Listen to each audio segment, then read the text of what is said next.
hit that subscribe, comment down below. Tough loss. Tough loss that we just had happen to us. And there's a lot to talk about. It's good that we put up a fight. You know, we came back going down 21-0. I mean, that was a pretty incredible comeback. In my eyes, we could have definitely pulled this off. We're going to go right into it, man. I mean, all right, so we'll go with the stats. Tua, 21 for 34, 193 and a touchdown. Raheem Mostert, 12 for 85 and a touchdown. And then, you know, a couple other runs from Jeff Wilson and meaningless runs from Salvon Ahmed. Cedric Wilson had a touchdown with a catch for 31 yards. Jeff Wilson had a couple catches. Salvon Ahmed had a couple catches for really nothing. And then you had Durham Smythe and Jaylen Waddle with 3 catches. Waddle with 42 yards.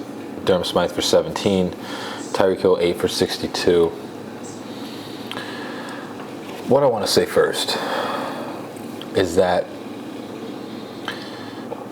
this Dolphins team can beat any of these teams that we've lost to. Now, granted, Philadelphia, this is the epitome right here.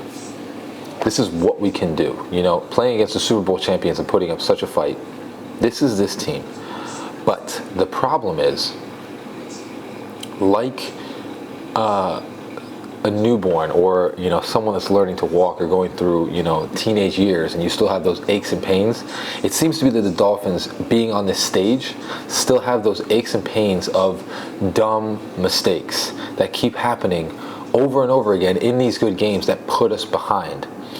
So the thing is that obviously the penalties that we had in certain drives in the first half definitely hurt us. The thing is that when you look at the first half, this team was playing great. They were moving the ball. It's just all the time we had penalties bringing us back. And that seems to be a common issue with this team when it plays really good teams, is that they have certain penalties that accumulate that hold them back. And it completely throws off the rhythm, which stinks, because whenever we play good teams, this seems to be the common calling card with the Dolphins, is they put stuff up in the second quarter, but in the first quarter they just start screwing up a bunch, and they can't fully put it together in that first half. And it just seems miraculous to me that it looks great. Well, actually, the Carolina game was kind of like this, where it just seems like the first half this team just cannot get it together. And in the second half is when it gets it together. But against these types of teams, it's already too late and they can't come back. And that needs to stop. This needs to be a team that stops making the mistakes in the first half. The Tyreek Hill fumble. I get it. I understand.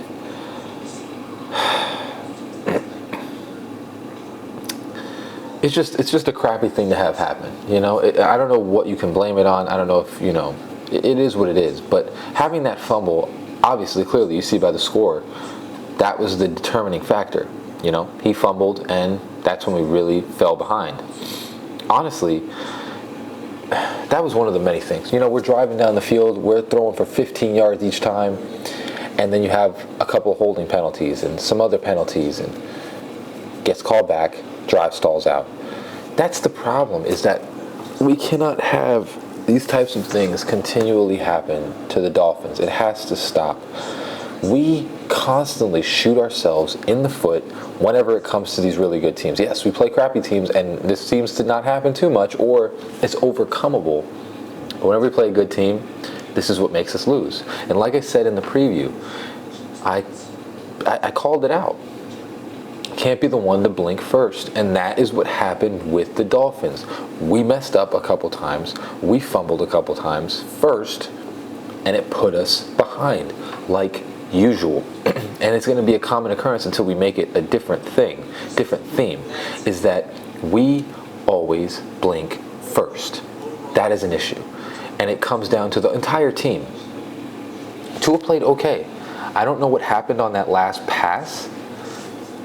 I hope it was tipped, because if not, then that's just a crappy pass by Tua. I mean, because if you're looking, Cedric Wilson was wide open down the sideline. man, it's just stuff like that, you know? Like, it comes down to everybody, including Tua. But Mike McDaniel, instead of running it with Raheem Mostert in the end of the game, he has that Salvon Ahmed run that goes for 6 yards. I fully can't comprehend the reason why this guy is still playing. He never gets more than 1 yard per carry, and for some reason, he's still in the game. You have Jeff Wilson, who made a couple of nice runs and had a couple of good catches. Mostert does his thing every single game. For some reason, Mike McDaniel decides to put Salvon Ahmed in, and I can even say that every time I see the number 26, that is a loss of down. If he gets the ball, it's a loss of down.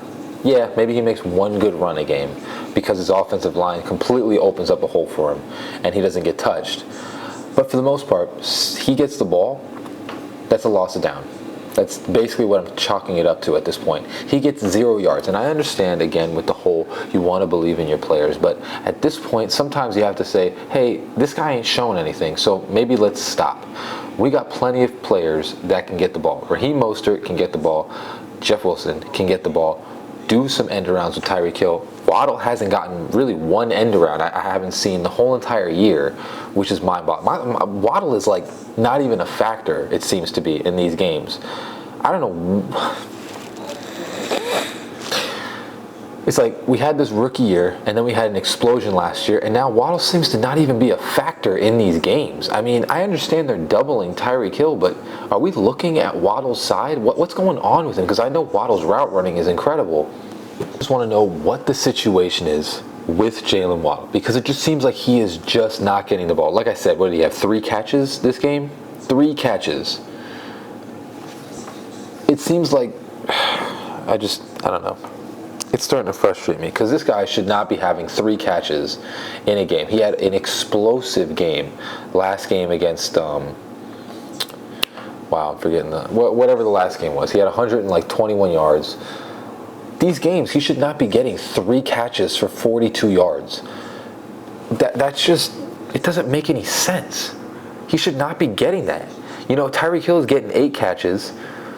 You got the running backs getting catches. Jaylen Waddle should not be getting the same amount of catches as a running back and a tight end. It should not happen. I'm sorry. These catches that go to Salvon Ahmed, do some sort of trickery that gets Jaylen Waddle the ball. I don't understand why we are not implementing it. I don't know. I don't understand.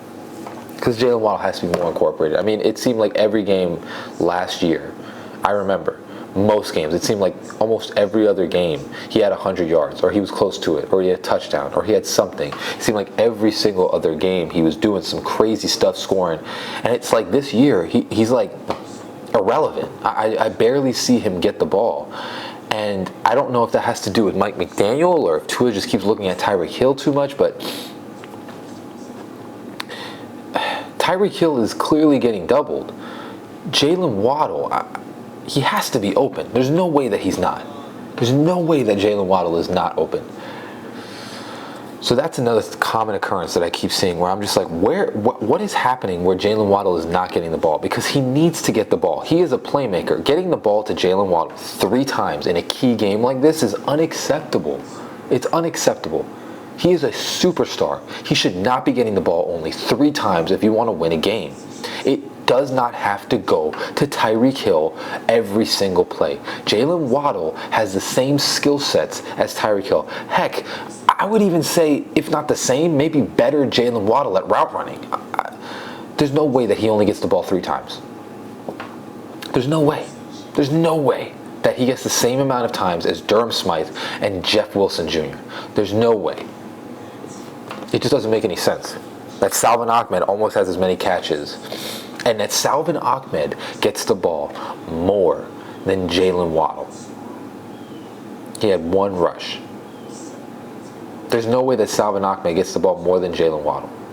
That's just, there's no realistic way that you can sum that up. There's no way that Jeff Wilson gets the ball more than Jaylen Waddle.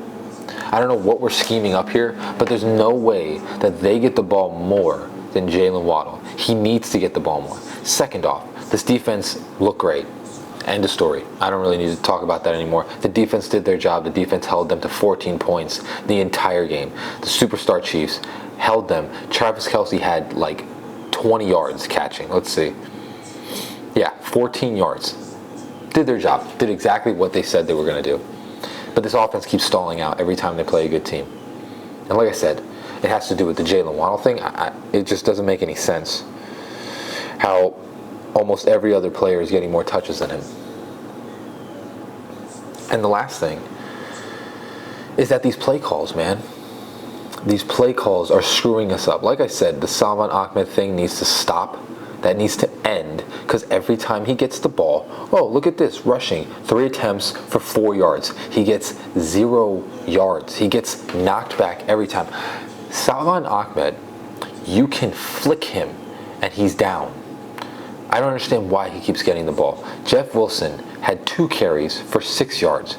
Salvon Ahmed had 3 for 4.